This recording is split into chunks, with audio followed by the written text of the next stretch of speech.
지구 궤도 위에 위성 6,000개, 세계에서 가장 많이 팔리는 전기차, 인간의 뇌에 칩을 심는 회사, 화성 이주 프로젝트. 이 모든 걸 혼자 하고 있는 남자가 있습니다. 그런데 2008년 이 남자는 파산 직전이었습니다.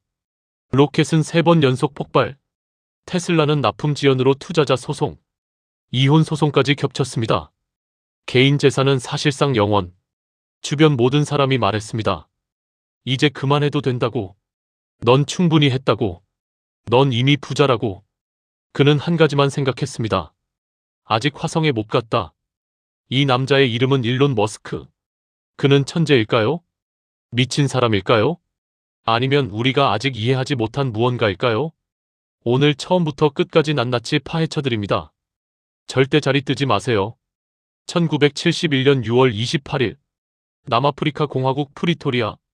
아버지 에럴 머스크는 엔지니어이자 부동산 개발업자였습니다. 어머니 메이 홀드먼은 캐나다 출신 모델이자 영양사. 그런데 외할아버지가 심상치 않았습니다. 조슈아 홀드먼. 단발 비행기 한 대로 가족을 태우고 아프리카 오지를 직접 탐험하던 모험가였습니다. 지도도 없이, GPS도 없이. 일론 머스크는 이런 집안의 피를 타고 이 집안의 첫째 아들로 태어났습니다. 어쩌면 무모함은 처음부터 DNA에 새겨져 있었던 겁니다. 또래 아이들이 밖에서 뛰어노는 시간, 일론은 방 안에 혼자 앉아 책을 읽었습니다. 하루에 10시간씩 매일. 영국 브리테니커 백과사전 전권을 통째로 읽어버렸습니다. 아이작 아시모프의 파운데이션 시리즈, 아서시 클라크의 유년기의 끝, 우주와 문명의 미래를 다룬 공상과학 소설에 완전히 빠져들었습니다. 그는 훗날 이렇게 말했습니다. 나는 책에서 우주로 가는 법을 찾으려 했다. 그런데 책에는 아직 그 답이 없었다. 그 순간부터 그는 생각했습니다. 그렇다면 내가 직접 만들어야겠다고. 하지만 집 안은 따뜻하지 않았습니다. 아버지 에럴은 차갑고 냉혹한 사람이었습니다. 일론이 무언가를 이뤄도 칭찬 한마디가 없었습니다. 실수를 하면 그것을 몇 시간이고 파고들었습니다. 머스크는 성인이 된 뒤 인터뷰에서 처음으로 아버지를 언급했습니다. 그 자리에서 그는 이렇게 말했습니다. 아버지는 내가 만나본 사람 중 가장 나쁜 인간 중 하나다. 그는 사이코패스에 가깝다. 내 인생에서 내게 좋은 말을 한 적이 단 한 번도 없다. 부모가 이혼한 뒤 일론은 아버지 곁에 남기로 선택합니다. 어머니가 있는 캐나다 대신. 그는 훗날 이 결정을 이렇게 회상합니다. 내 인생에서 가장 후회하는 선택이었다고. 학교에서도 그는 혼자였습니다. 말이 없고 친구가 없고 항상 책만 들고 다니는 아이. 아이들에게 그것은 훌륭한 표적이었습니다. 어느 날 한 무리의 아이들이 일론을 계단 위에서 밀었습니다. 그는 계단 아래로 굴러떨어졌습니다. 얼굴이 알아보기 힘들 정도로 부어올랐고 병원으로 실려갔습니다. 그 뒤에도 괴롭힘은 계속됐습니다. 훗날 전문가들은 이 시기가 그의 성격을 두 가지 방향으로 극단화했다고 분석합니다. 첫째, 아무도 나를 막을 수 없다는 극단적 자기 신뢰. 둘째, 타인의 시선과 비판에 대한 완전한 무감각. 어쩌면 그의 무모함은 두려움을 잃어버린 데서 나온 것인지도 모릅니다. 그 와중에도 그는 멈추지 않았습니다. 12살, 그는 독학으로 베이직 프로그래밍 언어를 익혔습니다. 그리고 직접 우주 슈팅 게임을 만들었습니다. 이름은 블라스타. 단순한 취미가 아니었습니다. 그는 이 게임을 전문 컴퓨터 잡지사에 팔았습니다. 판매 금액은 $500. 지금으로 따지면 약 70만 원. 12살짜리 아이가 혼자 만들어 판 금액으로는 놀랍도록 큰 숫자입니다. 하지만 머스크에게 그건 돈의 문제가 아니었습니다. 내가 만든 것을 세상이 원한다. 그 사실을 처음으로 확인한 순간이었습니다. 17살. 일론 머스크는 결심합니다. 이 나라를 떠나겠다. 당시 남아프리카는 아파르트헤이트, 즉 인종분리 정책의 말기였습니다. 흑인과 백인은 법으로 나뉘어 살았고 나라 전체가 국제사회로부터 고립돼 있었습니다. 거기에 남자라면 피할 수 없는 군 복무 의무까지. 일론의 눈에 이 나라는 자신이 꿈꾸는 미래가 없는 곳이었습니다. 그는 어머니의 캐나다 국적을 이용해 여권을 발급받습니다. 아버지에게 말했습니다. 나 캐나다로 간다고. 아버지의 반응? 절대 성공 못할 것이라는 말뿐이었습니다. 일론은 짐 하나를 들고 비행기에 올랐습니다. 주머니에는 달랑 $2,000. 아는 사람도 기다리는 사람도 없는 나라로. 이것이 훗날 인류의 역사를 바꿀 한 인간의 첫 번째 도전이었습니다. 1988년 캐나다 온타리오주 비행기에서 내린 17살 일론 머스크. 아는 사람이 단 한 명도 없었습니다. 그나마 갖고 있던 것은 어머니가 적어준 먼 친척의 주소 하나.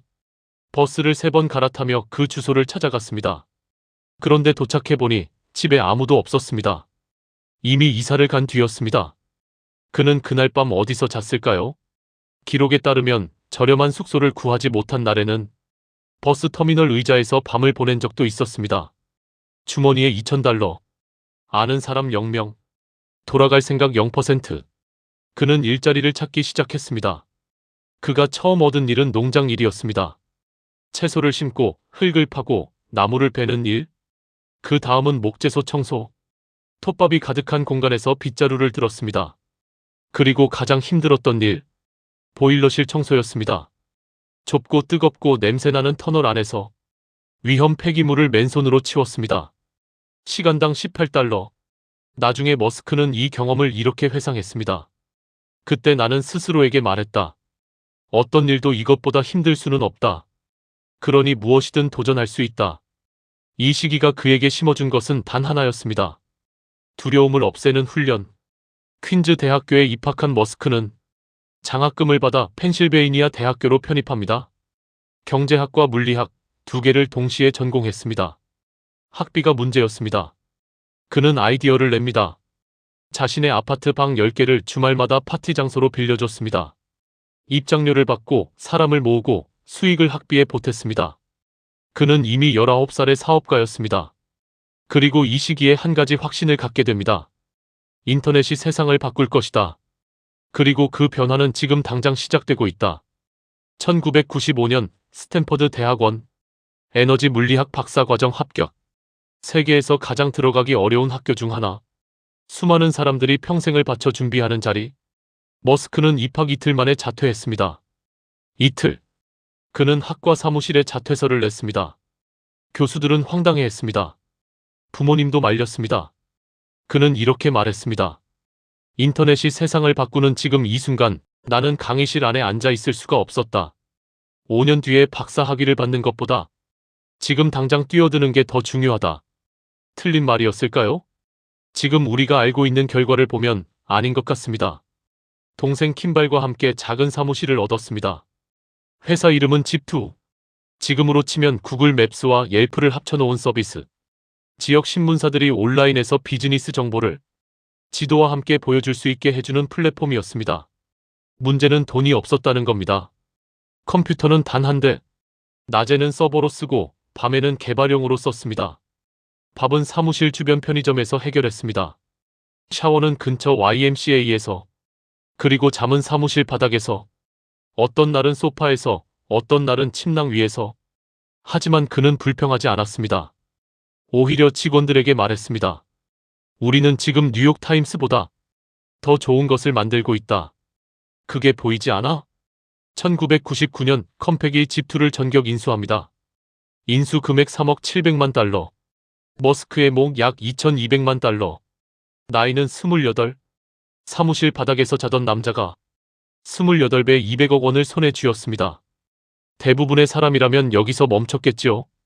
200억 원이면 평생 쓰고도 남습니다. 머스크는 그 돈을 전부 다시 투자합니다. 새 회사의 이름은 X.com. 온라인으로 돈을 보내고 받는 금융 서비스. 지금으로 치면 카카오페이, 토스 같은 개념입니다. 하지만 2000년에는 아무도 이런 걸 만든 적이 없었습니다. 경쟁사였던 콘피니티와 합병하면서 탄생한 새 이름이 바로 페이팔입니다. 그런데 여기서 충격적인 일이 벌어집니다. 머스크가 첫 번째 아내와 신혼여행을 떠난 사이 이사회가 긴급 회의를 열었습니다.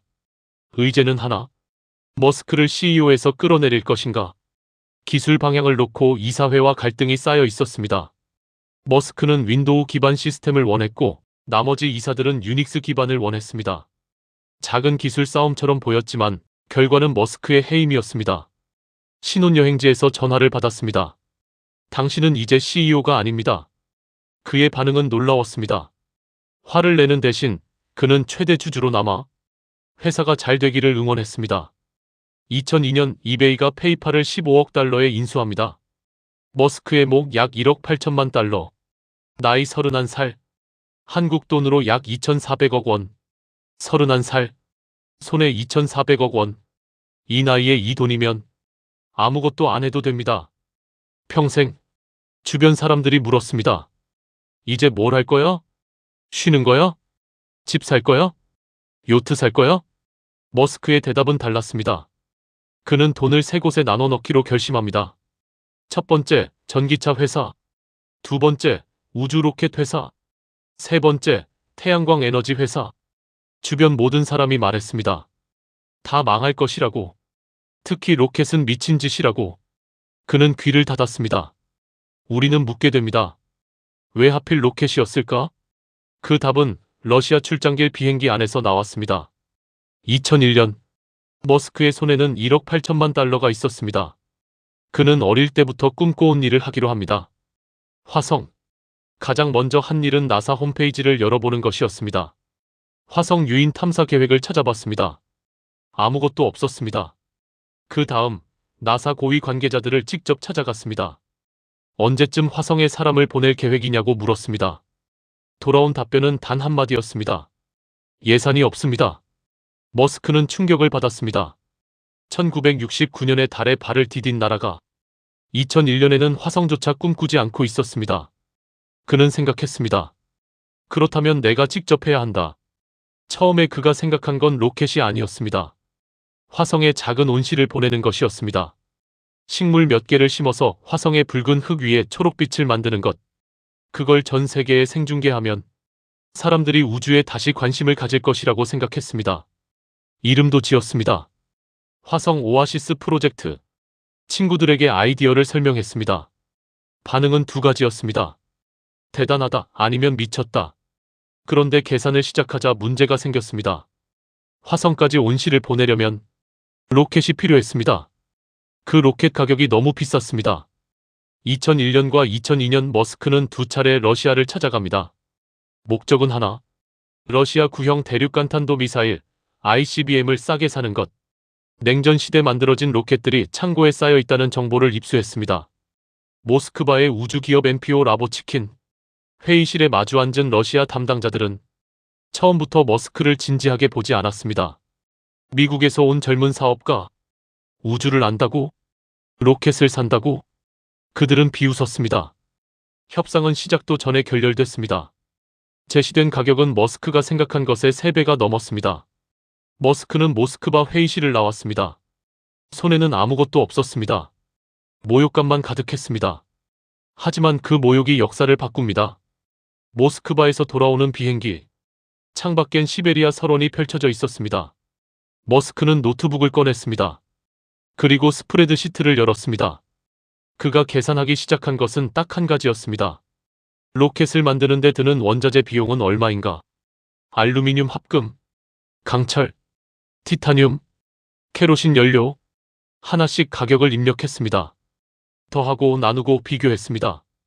결과가 나왔습니다. 완성된 로켓 가격의 단 3%. 원자재 비용은 고작 3%에 불과했습니다. 나머지 97%는 무엇이었을까요? 제조 마진, 유통 비용, 관료주의, 비효율. 머스크는 조용히 노트북을 닫았습니다. 그리고 옆자리 친구 짐 캔트렐에게 말했습니다. 나 로켓 회사 만들 것 같다. 캔트렐은 훗날 이렇게 회상했습니다. 그 순간 그가 완전히 진심이라는 걸 알았다. 그리고 솔직히 무서웠다. 이 비행기 안에서 탄생한 것이 훗날 머스크 성공 공식의 핵심으로 불리는 제1원칙 사고입니다. 대부분의 사람들은 이렇게 생각합니다. 로켓은 비싸다. 왜냐하면 원래 그래왔으니까. 그러니까 나는 살 수 없다. 머스크는 반대로 생각했습니다. 로켓은 왜 비싼가? 원자재 가격은 얼마인가? 제조 공정에서 줄일 수 있는 부분은 어디인가? 물리 법칙이 허용하는 최저 가격은 얼마인가? 이 질문 하나가 이후 스페이스X의 모든 것을 만들어냈습니다. 로켓 발사 비용을 90% 낮춘 것도, 테슬라 배터리 가격을 10분의 1로 낮춘 것도 모두 같은 질문에서 시작했습니다. 왜 지금 이 가격인가? 그리고 진짜 최저는 얼마인가? 이 질문은 태평양 한가운데 작은 섬으로 향합니다. 그리고 거기서 로켓은 3번 폭발합니다. 2002년 5월 6일 스페이스 익스플로레이션 테크놀로지스, 줄여서 스페이스X. 자본금은 1억 달러. 전액 머스크 본인의 돈이었습니다. 그런데 한 가지 문제가 있었습니다. 그는 로켓 공학을 단 한 번도 정식으로 배운 적이 없었습니다. 그래서 그는 교수들에게 직접 전화를 걸었습니다. 로켓 공학 교재를 사서 독파했습니다. 전직 나사 엔지니어, 전직 TRW 엔지니어들을 찾아가 몇 시간씩 질문을 쏟아냈습니다. 그리고 6개월 뒤 그는 로켓의 구조와 추진 원리를 설계팀과 토론할 수 있는 수준이 됐습니다. 그가 엔지니어들을 채용할 때 한 말이 있습니다. 당신이 꿈꾸는 로켓을 만들고 싶다면 이곳으로 오세요. 여기선 불가능이 기준이 아닙니다. 물리 법칙만이 기준입니다. 발사 장소를 정해야 했습니다. 미국 본토에서는 허가를 받기가 너무 까다로웠습니다. 규제, 서류, 허가증, 또 규제. 머스크는 태평양으로 눈을 돌립니다. 마샬 군도의 콰절린 환초. 하와이에서 서쪽으로 4,000km 떨어진 손바닥만 한 산호섬이었습니다. 직원들은 섬으로 이사했습니다. 가족도 함께 데려온 직원들도 있었습니다. 냉방도 제대로 안 되는 막사에서 생활하며 로켓을 조립했습니다. 인터넷도 느렸습니다. 식료품은 배로 들어왔습니다. 모기는 사시사철이었습니다. 그들은 묵묵히 일했습니다. 이 로켓이 날아오를 날만 기다리며 2006년 3월 24일 펠컨 1 로켓 1차 발사 카운트다운이 시작됩니다. 10, 9, 8, 7, 6, 5, 4, 3, 2, 1 점화. 로켓이 발사대를 떠납니다. 직원들이 환호합니다. 머스크도 주먹을 쥡니다. 1초, 5초, 10초, 20초, 33초. 연료 라인에서 균열이 생겼습니다. 엔진에 불이 붙었습니다. 로켓은 발사대 위로 다시 추락했습니다. 폭발. 화면은 연기로 가득 찼습니다. 발사대는 불길에 휩싸였습니다. 3년의 준비가 33초 만에 끝났습니다. 머스크는 침묵했습니다. 그리고 직원들 앞에 섰습니다. 오늘은 힘든 날입니다. 하지만 우리는 계속 갑니다. 1년이 지났습니다. 모든 결함을 수정했습니다. 다시 발사대에 올랐습니다. 2007년 3월 21일 펠컨 1 2차 발사. 이번엔 달랐습니다. 로켓이 높이 올라갑니다. 50km, 100km, 200km. 직원들이 서로 껴안습니다. 이번엔 된다. 289km 고도. 1단 엔진 분리 성공. 2단 엔진 점화.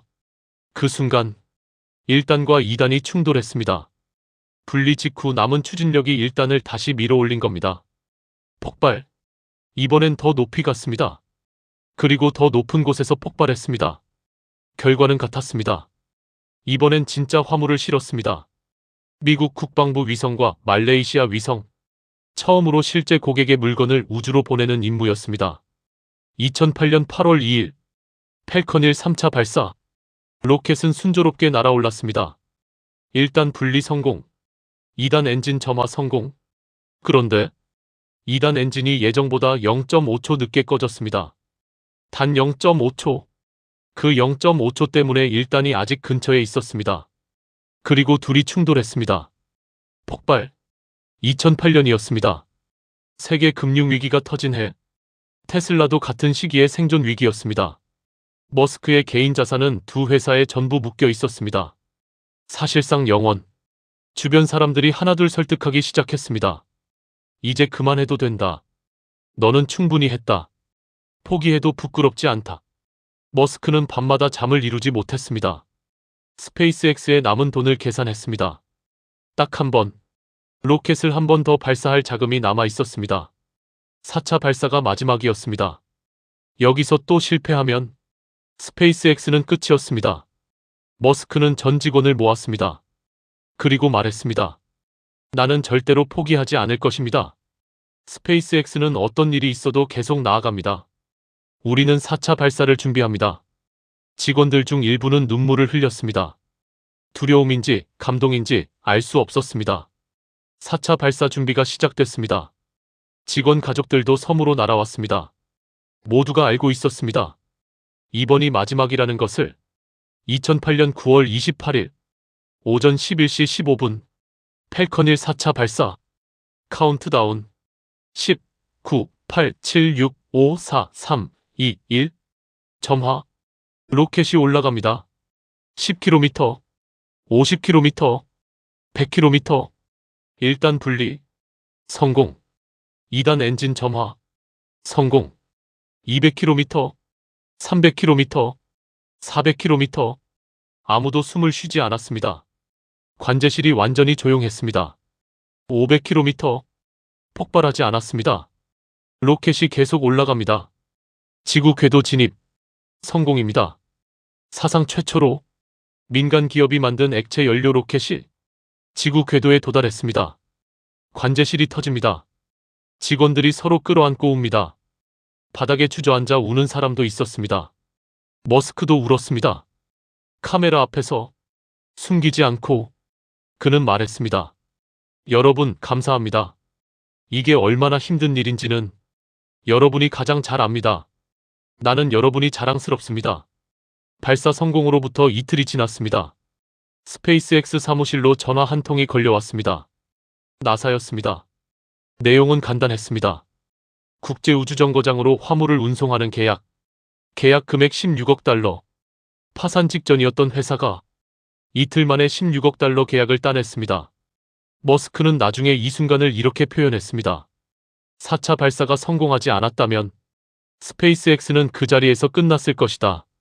그리고 나는 다시는 일어나지 못했을 수도 있다. 3번의 폭발, 1번의 기적. 이것이 스페이스X가 지금의 스페이스X가 된 이유입니다.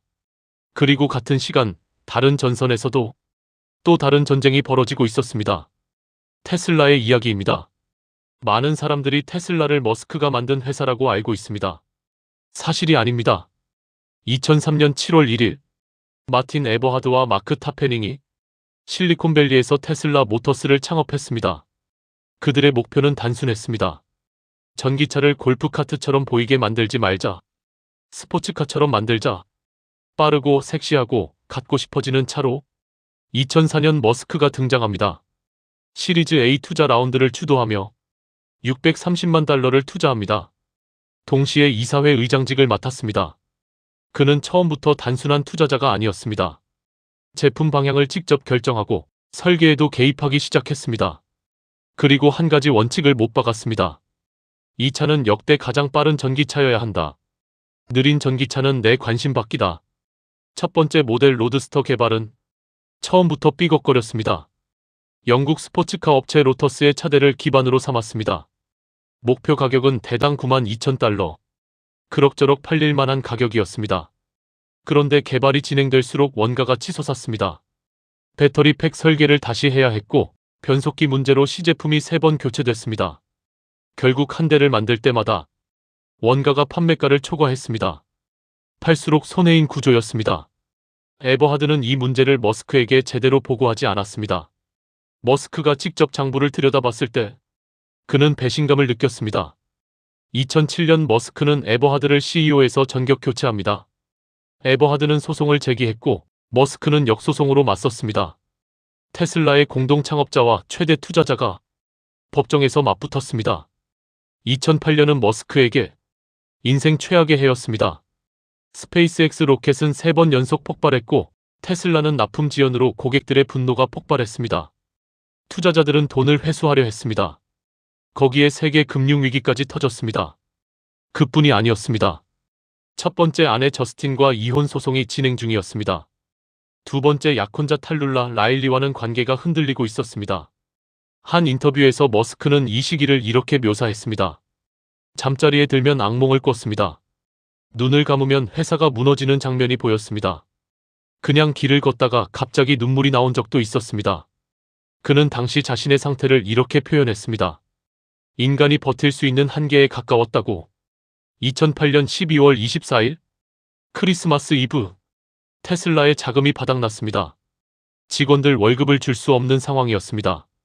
며칠 안에 회사 문을 닫아야 할 수도 있었습니다. 머스크는 결단을 내립니다. 그는 남아있던 마지막 개인 자산 4천만 달러를 테슬라에 투입합니다. 이 돈은 그가 가진 전부였습니다. 집도 팔았고 비행기도 팔았고 스포츠카도 팔았습니다. 그의 지인이 물었습니다. 왜 이렇게까지 하냐고. 머스크는 이렇게 답했습니다. 내가 이 회사를 포기하면 전기차의 미래도 함께 포기하는 것이다. 나는 그걸 할 수 없다. 크리스마스 이브에 가진 돈을 전부 쏟아부은 남자. 그 결정이 옳았는지는 며칠 뒤에 판가름이 납니다. 2008년 12월 31일, 연말까지 몇 시간이 남지 않은 시각, 두 가지 소식이 동시에 날아왔습니다. 첫 번째, 독일 자동차 회사 다임러가 테슬라에 5천만 달러 투자를 결정했습니다. 두 번째, 미국 에너지부가 테슬라에 4억 6,500만 달러 규모의 저금리 대출을 승인했습니다. 합계 약 5억 달러, 한국 돈으로 약 6,500억 원. 크리스마스 이브에 전 재산을 쏟아부은 지 불과 일주일 만이었습니다. 테슬라는 살아남았습니다.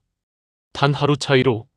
만약 그 결정이 하루만 늦었어도 테슬라는 2008년의 마지막 날에 사라졌을 것입니다. 우리가 지금 알고 있는 전기차의 미래와 함께 2008년 테슬라 로드스터가 공식 출시됩니다. 당시 전기차는 이런 이미지였습니다. 느리고 못생기고 한 번 충전하면 80km, 동네 마트나 겨우 다닐 수 있는 차. 테슬라 로드스터는 달랐습니다. 0에서 시속 100km까지 3.7초. 당시 페라리와 맞먹는 수준이었습니다. 최고 속도 시속 200km, 한 번 충전에 400km. 자동차 전문 기자들이 시승 후 충격을 받았습니다. 이게 전기차라고? 그 순간부터 세상이 바뀌기 시작했습니다. 전기차는 타협의 산물이 아니다. 전기차는 진짜 스포츠카가 될 수 있다. 이 인식의 전환 하나가 이후 GM, 포드, 폭스바겐, 현대가 전기차 개발에 수십조 원을 투자하는 출발점이 됩니다. 2012년 테슬라 모델 S가 출시됩니다. 미국의 소비자 전문 잡지 컨슈머 리포트. 이 잡지는 자동차를 100점 만점으로 평가합니다. 역대 최고점은 97점이었습니다. 테슬라 모델 S의 점수는 99점이었습니다. 담당 기자는 이렇게 썼습니다. 우리 평가 시스템이 100점을 허용한다면 이 차는 100점이다. GM, 포드, 도요타, 100년 이상 자동차를 만들어 온 회사들이 한 번도 받지 못한 점수를 창업 9년 된 전기차 스타트업이 받았습니다. 자동차 업계가 발칵 뒤집혔습니다. 그들이 그토록 무시했던 회사가 그들이 평생 만들어 온 차보다 더 좋은 차를 만들어 버렸습니다. 2008년의 머스크를 기억하십니까? 로켓 3번 폭발, 테슬라 파산 직전, 이혼 소송, 전 재산 소진. 그로부터 4년 뒤 스페이스X는 나사의 공식 파트너가 됐습니다. 테슬라는 역대 최고 평점의 자동차를 만들었습니다. 두 전쟁에서 동시에 이긴 겁니다. 그런데 머스크는 여기서 멈추지 않았습니다. 그는 이미 다음 전쟁을 준비하고 있었습니다. 인간의 뇌에 칩을 심는 회사, 지하 터널을 뚫는 회사, 그리고 트위터. 하지만 그 전에 한 가지 더 짚고 넘어가야 할 것이 있습니다. 머스크라는 인간, 그는 회사 밖에서 어떤 사람이었을까요? 다음은 성공 뒤에 감춰진 인간 일론 머스크의 이야기를 꺼냅니다. 잠깐 정리해 볼까요? 2006년 이후 머스크가 관여한 회사들입니다. 스페이스X, 테슬라, 솔라시티, 뉴럴링크, 보링컴퍼니, 그리고 트위터. 6개입니다. 동시에 보통 사람이 회사 하나를 제대로 운영하는 것도 평생의 과업이라고 합니다. 그는 6개를 동시에 돌렸습니다. 어떻게 가능했을까요? 그는 하루를 5분 단위로 쪼갭니다. 아침은 스페이스X, 오후는 테슬라, 저녁은 X, 새벽엔 이메일, 그리고 밥을 먹으면서도 회의를 합니다. 샤워 시간에도 문제를 생각합니다. 잠드는 순간까지 뇌가 멈추지 않습니다. 이번에는 테슬라와 스페이스X를 제외한 나머지 4개의 제국 이야기를 합니다. 2006년 머스크의 사촌 린든과 피터 라이브가 아이디어를 갖고 찾아왔습니다. 태양광 패널을 지붕에 설치해주는 사업인데 초기 비용을 고객이 내지 않아도 되는 구조였습니다. 대신 절약된 전기료의 일부를 수수료로 받는 방식. 머스크는 즉시 말했습니다. 그거 해. 내가 투자한다. 솔라시티는 빠르게 성장했습니다. 2012년 나스닥에 상장. 한때 미국 최대 태양광 설치 업체로 올라섰습니다. 그런데 2016년 머스크는 테슬라와 솔라시티를 합병합니다. 태양광으로 전기를 만들고 테슬라 배터리에 저장하고 테슬라 차로 달린다는 그림이었습니다. 하지만 이 합병은 큰 논란을 불렀습니다. 테슬라 주주들이 집단 소송을 냈습니다. 이해 충돌이라는 이유였습니다. 솔라시티가 재정난에 빠진 상태였기 때문입니다. 법정 다툼은 수년간 이어졌습니다. 2016년 머스크는 조용히 새 회사를 세웠습니다. 이름은 뉴럴링크. 목표는 단 하나. 인간의 뇌와 컴퓨터를 직접 연결하는 장치를 만드는 것. 왜 이게 필요할까요? 머스크의 답은 이랬습니다. AI가 인간보다 훨씬 똑똑해지는 순간이 옵니다. 그 순간 인간은 AI에게 통제당할 수 있습니다. 그것을 막으려면 인간 스스로를 업그레이드해야 합니다. 뇌 자체를 컴퓨터와 연결해서 많은 사람들이 공상과학 소설 이야기라고 했습니다. 2024년 1월 최초의 임상 실험 성공 소식이 발표됩니다. 척수 손상으로 전신이 마비된 환자. 그의 뇌에 동전 크기의 칩이 이식됐습니다. 그는 생각만으로 컴퓨터 커서를 움직였습니다. 생각만으로 체스를 뒀습니다. 공상과학이 현실이 됐습니다. 2016년 12월 머스크는 LA 고속도로에 꽉 막혀 있었습니다. 그는 트위터를 열었습니다. 그리고 이렇게 썼습니다. 교통체증이 너무 지겨워서 터널 굴착기를 사서 땅 밑으로 그냥 파고 다닐까 생각 중이다. 팔로워들은 웃었습니다. 농담이라고 생각했습니다. 그는 진심이었습니다. 몇 주 뒤 그는 스페이스X 본사 주차장 한 구석에서 땅을 파기 시작했습니다. 허가도 없이 담당 기관에서 연락이 왔습니다. 허가 없이 왜 땅을 파느냐고. 머스크는 말했습니다. 그래서 지금 허가 받으러 가는 중입니다. 보링 컴퍼니는 그렇게 태어났습니다. 현재 라스베이거스 컨벤션 센터 지하에 루프라는 이름의 터널이 실제로 운영 중입니다. 테슬라 차량이 시속 250km로 달립니다. 2022년 4월 머스크가 트위터 지분을 몰래 사들이기 시작합니다. 4월 4일 그가 트위터의 최대 주주가 됐다는 사실이 공개됩니다. 트위터 주가가 하루 만에 27% 폭등했습니다. 트위터 이사회가 그를 이사로 초대했습니다. 머스크는 거절했습니다. 대신 전체 인수를 제안했습니다. 주당 54.2달러, 총 인수 금액 440억 달러, 한국 돈으로 약 57조 원. 트위터 이사회는 수락했습니다. 그런데 갑자기 머스크가 인수 철회를 선언합니다. 이유는 스팸봇 계정 수를 트위터가 속였다는 것. 트위터가 법원에 소송을 냈습니다. 증거가 불리하게 돌아가자 머스크는 결국 원래 조건대로 인수를 완료합니다. 2022년 10월 27일 그는 트위터 본사로 들어가며 세면대를 들고 걸어 들어갔습니다. 이유는 단 하나. Let that sink in. 영어로 세면대가 싱크이기도 하고 충격을 받아들이라는 뜻이기도 합니다. 그는 처음부터 퍼포먼스를 했습니다. 인수 완료 다음 날부터 일이 벌어졌습니다. CEO를 포함한 경영진 즉시 해고. 그 다음 주 전 직원 약 7,500명 중 75%에게 해고 이메일이 발송됩니다. 약 5,600명. 하루아침에 해고된 직원들은 당일 오전 사무실 접근이 차단됐습니다. 노트북을 반납할 새도 없이 회사 시스템에서 강제 로그아웃됐습니다. 전 세계 언론이 충격을 받았습니다. 광고주들이 하나둘 떠나기 시작했습니다. 트위터가 망할 것이라는 예측이 쏟아졌습니다. 머스크는 눈 하나 깜짝하지 않았습니다. 그는 말했습니다. 트위터는 지금 하루 400만 달러씩 적자입니다. 이렇게 가면 파산입니다. 나는 그걸 막으려는 것입니다. 그리고 회사 이름을 바꿨습니다. 트위터에서 X로 어릴 때 자신이 만들었던 X, 캄의 이름을 다시 꺼냈습니다. 모든 것을 담는 앱, 결제, 메신저, 뉴스, 금융. 그것이 X의 꿈이었습니다. 정리해봅시다. 스페이스X 화성 이주, 테슬라 전기차와 에너지 혁명, 솔라시티 태양광 발전, 뉴럴링크 인간 뇌 업그레이드, 보링 컴퍼니 지하 교통 혁명, X 디지털 세상의 모든 것. 하나하나 보면 각각의 산업을 완전히 바꾸는 회사들입니다. 그런데 이것들이 모두 연결됩니다.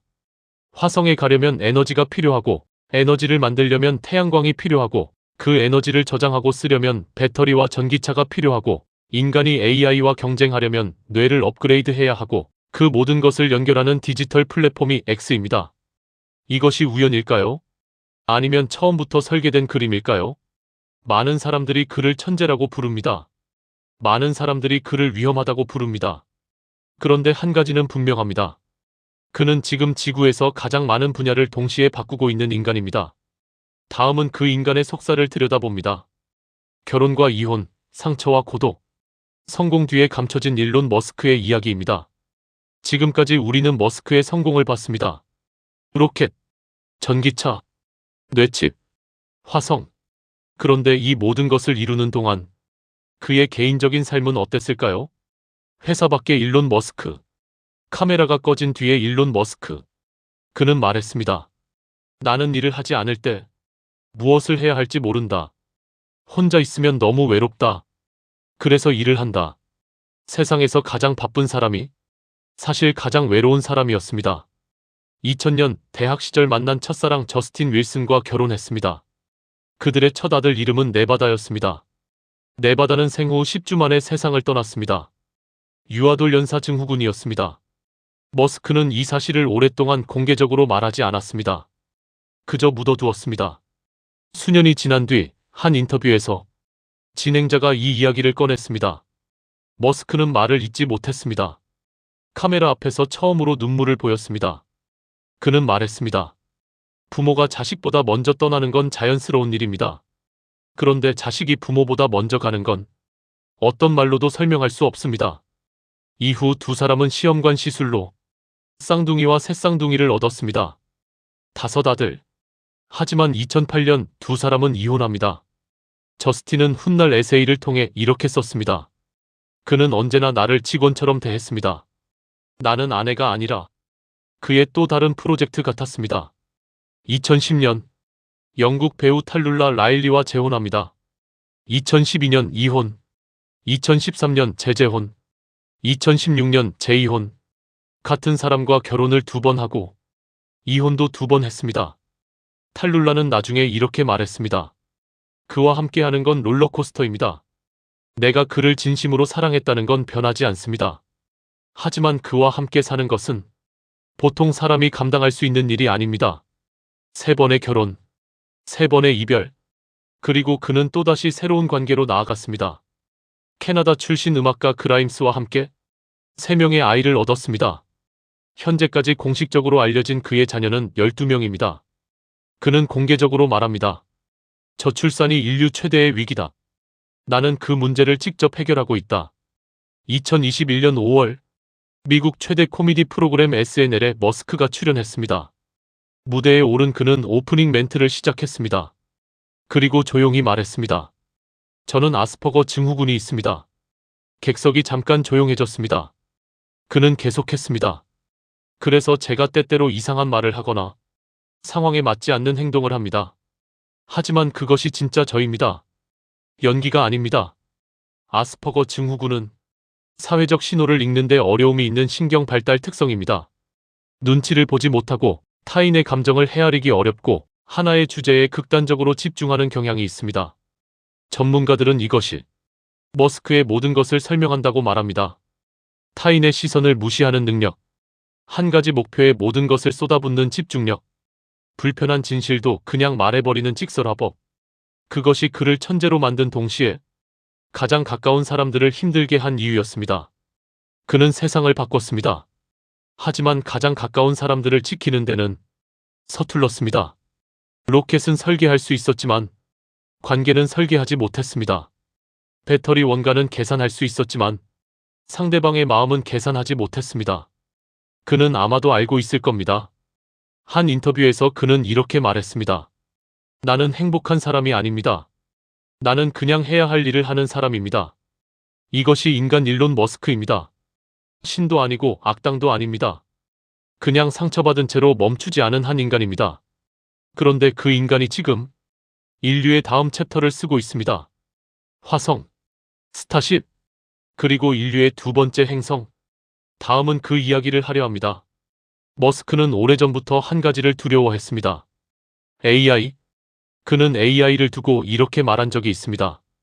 인류 문명의 존재 자체를 위협하는 가장 큰 위험. 핵폭탄보다 위험하다. 왜 이렇게 생각할까요? 그의 논리는 간단합니다.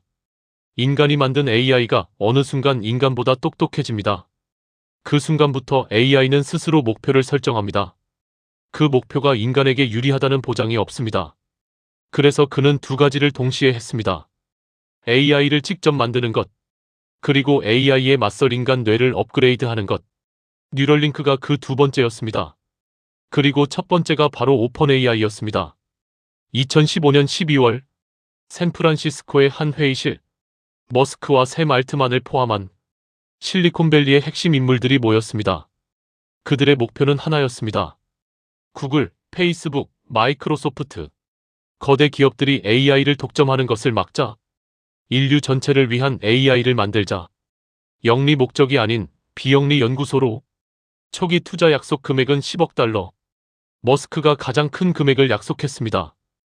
회사 이름은 오픈 AI. 세상에 공개된 인공지능. 누구나 쓸 수 있는 인공지능. 특정 기업이 독점하지 않는 인공지능. 그것이 처음의 약속이었습니다. 2018년 머스크는 오픈 AI 이사회에서 조용히 물러납니다. 공식 이유는 테슬라와의 이해 충돌 방지. 테슬라도 AI를 개발하고 있으니 같은 사람이 두 곳에 동시에 있으면 안 된다는 논리였습니다. 하지만 머스크의 진짜 생각은 달랐습니다. 그는 나중에 이렇게 말했습니다. 오픈 AI는 처음에 약속을 버렸습니다. 비영리로 시작했지만 마이크로소프트의 돈을 받으면서 방향이 완전히 바뀌었습니다. 오픈이라는 이름을 달고 있지만 실제로는 가장 닫혀있는 AI 회사가 됐습니다. 2023년 머스크는 오픈 AI를 상대로 소송을 제기합니다. 창립 계약을 어겼다는 이유였습니다. 비영리 원칙을 포기하고 마이크로소프트와 결탁해 영리 사업을 하고 있다는 주장이었습니다. 오픈 AI 측은 반박했습니다. 머스크 본인이 이사회를 장악하려다 실패하고 떠난 것이라고. 누구 말이 맞는지는 아직도 법정에서 싸우는 중입니다. 오픈 AI를 떠난 머스크. 그는 곧바로 자신만의 AI를 만들기 시작합니다. 2023년 7월 XAI 창업. 그리고 같은 해 11월 챗봇 그록이 출시됩니다. 그록은 챗GPT와 다른 방향을 택했습니다. 챗GPT는 민감한 질문에 답하지 않습니다. 정치적으로 올바른 답변만 합니다. 논란이 될 수 있는 주제는 피해갑니다. 그록은 반대였습니다. 다른 AI가 말하지 않는 것을 말합니다. 불편한 진실도 그냥 말합니다. 유머도 있고 때로는 거칩니다. 머스크는 말했습니다. AI는 진실을 말해야 합니다. 사람들이 듣기 좋은 말만 골라 하는 AI는 진짜 AI가 아닙니다. 출시 두 달 만에 그록은 X 플랫폼에서 수백만 명이 사용하는 AI로 성장했습니다. 머스크의 AI 행보를 보면 한 가지 공통점이 있습니다. 그는 항상 AI를 통제하려 합니다. 누군가가 독점하는 것을 막으려 합니다. 오픈 AI를 만든 것도, 오픈 AI를 떠난 것도, XAI를 만든 것도, 뉴럴링크를 만든 것도 모두 같은 두려움에서 나왔습니다. AI가 잘못된 손에 들어가면 인류가 통제를 잃는다. 그래서 그는 직접 손에 쥐려 합니다. 그것이 옳은 선택인지는 아직 아무도 모릅니다.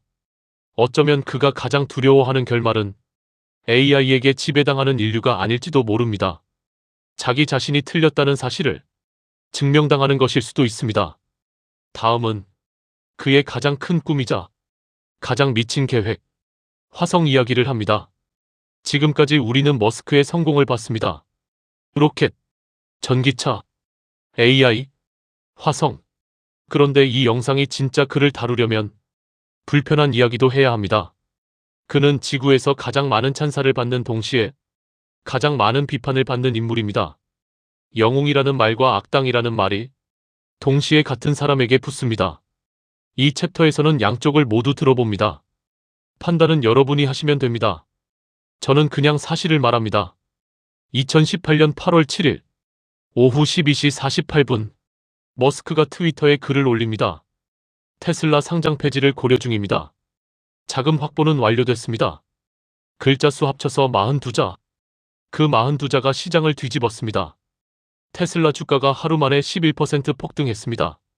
공매도 투자자들이 수십억 달러의 손실을 입었습니다. 미국 증권거래위원회 SEC가 즉시 조사에 착수합니다. 결론은 하나였습니다. 자금 확보 완료라는 말은 사실이 아니었습니다. 결과는 이랬습니다. 머스크 개인 벌금 2천만 달러, 테슬라 법인 벌금 2천만 달러, 그리고 앞으로 트위터 게시물은 법무팀의 사전 검토를 받는다는 조건. 그는 이 조건을 나중에 공개적으로 비웃었습니다. 그리고 그 조건을 지키지 않아 다시 SEC와 충돌했습니다. 규칙을 만드는 사람들과의 싸움. 그는 멈추지 않았습니다. 테슬라 프리몬트 공장, 한때 GM과 도요타가 함께 운영하던 공장입니다. 머스크는 이 공장을 인수해 테슬라 생산기지로 만들었습니다. 겉에서 보면 혁신의 상징입니다. 하지만 안에서 일하는 사람들의 이야기는 달랐습니다. 전직 직원들의 증언이 쏟아졌습니다. 부상 발생률이 업계 평균의 2배. 화장실 갈 시간이 없다. 야간 교대 쿼터를 못 채우면 눈총을 받는다. 아프다고 말하면 약한 사람 취급을 받는다. 미국 노동부가 조사에 나섰습니다. 여러 차례 안전 위반 판정을 받았습니다.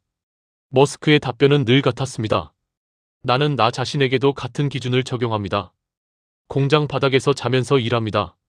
나만큼 열심히 하는 사람이 있다면 말해보세요. 이것이 리더십인지 착취인지 보는 사람마다 다르게 판단합니다. 2024년 미국 대통령 선거. 머스크는 공개적으로 트럼프를 지지했습니다. 자신의 플랫폼 X를 트럼프에게 유리하게 활용했다는 비판을 받았습니다. 선거 캠페인에 수억 달러를 기부했습니다. 트럼프가 당선되자 머스크는 정부 효율부 DOG의 공동수장으로 임명됩니다.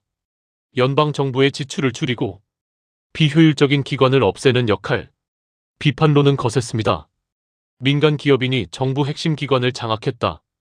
이것은 민주주의에 대한 위협이다. 그는 자신의 사업에 유리한 방향으로 규제를 바꿀 수 있는 위치에 서게 됐다. 옹호론도 있었습니다. 비대해진 정부를 효율화하는 것은 반드시 필요한 일이다. 정부가 스스로 하지 못하는 일을 외부 전문가가 하는 것은 오히려 합리적이다. 어느 쪽이 맞는지는 역사가 판단할 것입니다. 이제 반대편 이야기를 들어봅시다. 그를 지지하는 사람들은 말합니다. 테슬라가 없었다면 GM, 포드, 현대가 지금 이 속도로 전기차를 만들고 있었을까요? 아마 아닐 겁니다. 테슬라의 등장이 전통 자동차 업계를 강제로 전기차 시대로 밀어넣었습니다. 스페이스X가 없었다면 로켓 발사 비용은 여전히 2천억 원이었을 겁니다. 지금은 70억 원입니다. 그 차이가 우주 시대를 앞당겼습니다. 스타링크 위성이 없었다면 우크라이나 전쟁에서 수많은 민간인이 인터넷과 통신을 잃었을 겁니다. 뉴럴링크가 없었다면 전신마비 환자가 생각만으로 컴퓨터를 쓰는 날은 훨씬 더 먼 미래의 이야기였을 겁니다. 이 모든 것이 한 사람에게서 나왔습니다. 좋든 싫든 그것은 사실입니다. 신인가 악당인가? 솔직히 말하겠습니다. 둘 다입니다. 그는 수백만 명의 삶을 더 나아지게 만든 기술을 만들었습니다. 동시에 수천 명의 직원을 하루아침에 내보냈습니다. 그는 인류를 화성으로 데려가려 합니다. 동시에 자신의 플랫폼에서 허위 정보가 퍼지는 것을 방치한다는 비판을 받습니다. 그는 AI의 위험성을 경고합니다. 동시에 자신이 AI를 가장 빠르게 개발하고 있습니다. 이것이 모순일까요? 아니면 이것이 인간의 본질일까요? 여러분은 일론 머스크를 어떻게 생각하시나요? 영웅입니까? 악당입니까? 댓글로 솔직하게 말해주세요. 어떤 의견도 환영합니다. 다음 이야기에서는 판단을 잠시 내려놓고 그의 가장 거대한 꿈, 화성 이야기를 드디어 시작합니다. 팰컨 9 로켓. 지금도 국제우주정거장에 화물을 나르는 스페이스X의 주력 로켓. 높이 70m. 이것만으로도 이미 세계 최고 수준의 로켓입니다. 스타쉽은 그것의 2배입니다. 높이 121m. 지구상에서 인간이 만든 가장 큰 비행체. 아폴로 달 탐사에 쓰인 세턴빌 로켓보다도 강합니다. 추진력은 역대 모든 로켓을 통틀어 가장 강합니다. 목표는 하나입니다. 한 번에 최대 100명의 인원을 화성으로 보내는 것. 그리고 가장 중요한 것. 완전 재사용. 로켓을 쓰고 버리지 않습니다. 발사하고 회수하고 다시 발사합니다. 마치 비행기처럼. 2023년 4월 스타쉽 1차 발사. 발사 직후 폭발. 2023년 11월 2차 발사. 대기권 재진입 중 폭발. 2024년 3월 3차 발사. 대기권 재진입 성공. 하지만 바다에 착수하는 과정에서 폭발, 3번 연속 폭발. 언론은 스페이스X 역대 최악의 실패라고 썼습니다. 머스크는 달랐습니다. 그는 이것을 실패라고 부르지 않았습니다. 빠른 반복 개발이라고 불렀습니다. 비행기가 추락하는 것은 실패입니다. 하지만 로켓이 예상 지점에서 폭발하고 그 데이터를 다음 설계에 반영한다면 그것은 성공적인 실험입니다. 폭발 한 번에 얻는 데이터의 양이 수천 번의 시뮬레이션보다 많습니다. 이것이 스페이스X가 경쟁사보다 빠른 이유입니다. 2024년 10월 13일 텍사스주 보카치카 스타쉽 5차 발사. 이번에는 뭔가 달랐습니다. 발사 전부터 스페이스X는 예고했습니다. 이번엔 부스터를 회수할 것이라고. 로켓 부스터를 공중에서 발사대로 되돌려 기계팔로 잡겠다는 계획이었습니다. 전 세계 수백만 명이 생중계를 켰습니다. 우주 전문가들도 반신반의했습니다. 가능하다고 생각하는 사람이 많지 않았습니다. 카운트다운. 발사. 스타쉽이 하늘로 올라갑니다. 71km 고도에서 일단 부스터 분리. 부스터가 지구로 떨어지기 시작합니다. 속도를 줄이며 발사대로 돌아옵니다. 발사대 양쪽에 설치된 거대한 기계팔. 이름은 메카질라. 부스터가 메카질라를 향해 내려옵니다. 기계팔이 닫힙니다. 잡았습니다. 공중에서 날아온 70m짜리 로켓 부스터를 기계팔이 공중에서 포착했습니다. 관제실이 폭발했습니다. 전 세계 생중계 화면 앞에서 사람들이 소리를 질렀습니다. 머스크는 말했습니다. 오늘 불가능이 하나 더 사라졌습니다. 로켓을 재사용한다는 것. 이것이 왜 중요할까요? 지금까지 로켓은 일회용이었습니다. 발사하고 나면 바다에 버렸습니다. 그래서 발사 비용이 수천억 원이었습니다. 비행기가 일회용이라면 서울에서 뉴욕 가는 비행기 티켓은 얼마가 될까요? 아마 수십억 원이 될 겁니다. 로켓도 마찬가지입니다. 재사용이 가능해지면 발사 비용이 극적으로 낮아집니다. 스페이스X의 목표는 화성까지 가는 비용을 1인당 50만 달러 이하로 낮추는 것입니다. 한국 돈으로 약 7억 원. 지금은 불가능한 금액처럼 들립니다.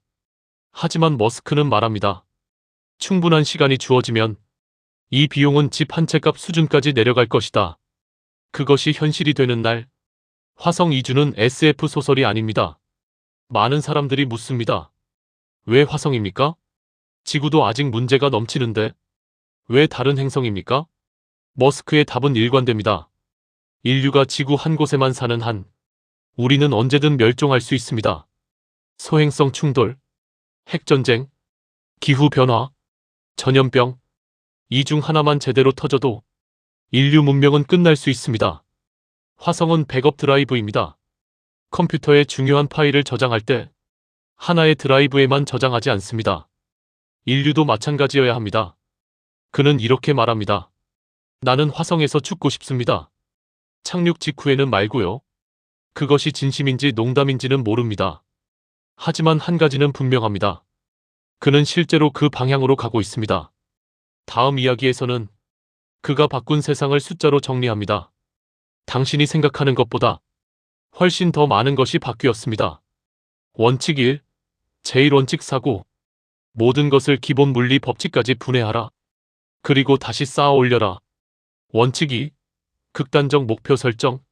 실현 가능한 목표는 목표가 아니다. 그는 항상 불가능해 보이는 목표를 먼저 세웁니다. 화성에 100만 명을 이주시킨다. 이 목표들이 달성되지 않더라도 그 과정에서 엄청난 혁신이 일어납니다. 원칙 3. 동시 병행 실행. 그는 6개 회사를 동시에 운영합니다.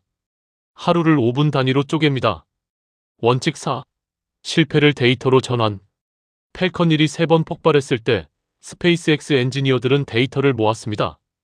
이번 폭발은 무엇이 문제였는가? 실패는 R&D 비용입니다. 원칙 5. 비용의 물리적 하한선. 그는 어떤 프로젝트든 이렇게 묻습니다. 물리 법칙상 이것이 가능한 최저 비용은 얼마인가? 그 숫자와 현재 비용의 차이가 곧 개선 여지입니다. 테슬라가 등장하기 전 전기차는 전체 자동차 판매량의 0.1%였습니다. 2024년 현재 전 세계 신차 판매의 18%가 전기차입니다. 스페이스X 등장 이전 로켓 발사 1회 비용 약 2천억 원. 스페이스X 팰컨 9 재사용 발사 비용 약 70억 원. 90% 이상 비용 절감. 스타링크 위성. 2024년 기준 6,000개 이상 지구 궤도 운영. 전 세계 인터넷 인프라가 없는 오지의 위성 인터넷 제공. 우크라이나 전쟁에서 군사민간 통신 인프라로 사용. 그리고 뉴럴링크. 척수 손상 환자가 생각만으로 커서를 움직이고 전신마비 환자가 생각만으로 체스를 두고 있습니다. $2,000를 들고 캐나다로 건너간 17살. 학교에서 계단에서 굴려진 소년. 아버지에게 절대 성공 못할 것이라는 말을 들은 청년. 3번 폭발한 로켓. 2번 파산 직전까지 몰린 회사. 2번의 이혼, 3번의 결혼. 그리고 지금 지구 궤도 위 6,000개의 위성. 인류 최초로 민간 기업이 우주정거장에 화물을 배송. 전기차 혁명. 뇌는 컴퓨터 인터페이스. 그리고 화성. 여러분은 이 남자를 어떻게 생각하시나요? 영웅? 악당? 천재? 미치광이? 댓글로 알려주세요. 단, 이것 하나는 부정할 수 없습니다. 그는 세상을 바꿨습니다. 이 영상이 도움이 됐다면 구독 버튼과 좋아요를 눌러주세요. 매주 전 세계 재벌의 진짜 스토리를 전해드립니다. 다음에 만나요. 감사합니다.